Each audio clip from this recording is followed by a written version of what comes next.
जय हिंद मेरे डियर साथी। हमसे 2024 के एक सेट यानी सेट नंबर 5 में एक क्वेश्चन पूछा है। ठीक है, आपके सामने ये क्या रखा, कारों में पश्च दृश्य दर्पण के लिए कौन सा प्रकार का दर्पण प्रयोग करते हैं, हमें इसे क्यों वरीयता देते हैं, ये क्वेश्चन पूछा हुआ है। और ये देखा जाए तो सेट नंबर 5 824 आईएन सेट में हमसे देखिए ये पहले का पहला ही क्वेश्चन पूछा हुआ। कितने नंबर में? 2 नंबर में।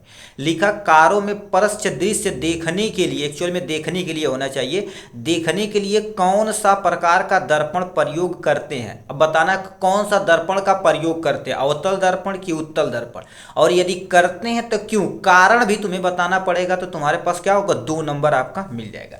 इस क्वेश्चन का आंसर आपके सामने दे रखा, केवल आप सटीक लिख देंगे, अपना काम हो जाएगा।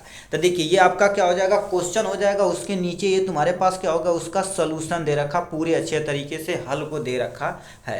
अब क्या होता है ध्यान से सुनिए। लिखा तुम्हारे पास ये क्वेश्चन है, आप अनुरोध है एग्जाम में क्वेश्चन नहीं डायरेक्ट आपको आंसर लिखना रहता है। लिखा है कारों में पश्च दृश्य देखने के लिए उत्तल दर्पण का प्रयोग किया जाता है, क्योंकि उत्तल दर्पण दूर स्थित वस्तु को सीधा बनाता है, उसका जो प्रतिबिंब होता है क्या होता है, प्रतिबिंब सीधा बनाता है, आभासी बनाता है, तो वस्तु की तुलना में क्या कर देता है, छोटा बनाता है। इससे जिससे ड्राइवर पीछे की वस्तु आराम से देख सकता है और अपनी गाड़ी को क्या कर देता है, साइड किया जा सकता है। यही चीज होती है। अब हमारे पास कैसे ही तुम्हारे पास उत्तल दर्पण, आप हमारे सामने देखिए 2 दर्पण, एक अवतल दर्पण है, एक तुम्हारे पास उत्तल दर्पण है। ये सामने देखा जाए तो उत्तल दर्पण है और ये अवतल दर्पण। अवतल दर्पण देखा जाए तो वस्तु को बहुत बड़ा करके दिखाई दे रहा था। देखिए अपनी मोबाइल का फ्लैश देखा जाए तो इतना छोटा है, बस उसको कितना बड़ा करके दिखाई दे रहा है ये।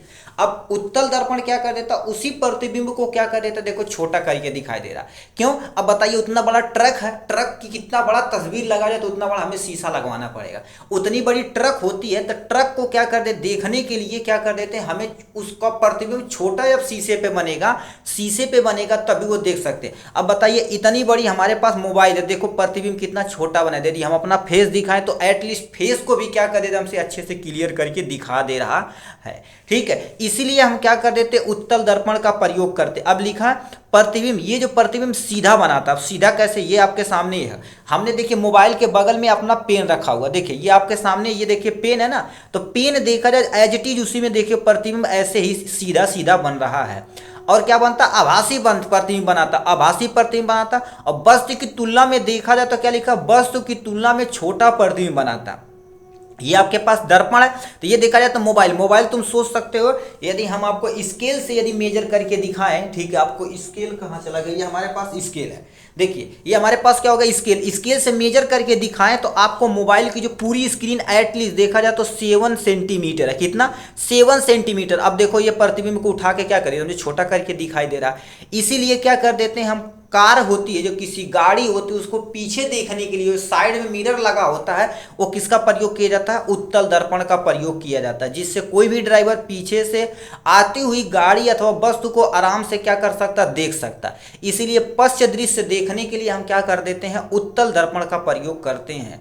आशा करते हैं आप चीजें अच्छे से समझ में आएगी विथ एग्जाम्पल के साथ। ठीक है, चलिए नेक्स्ट क्वेश्चन पे चलते हैं भाई।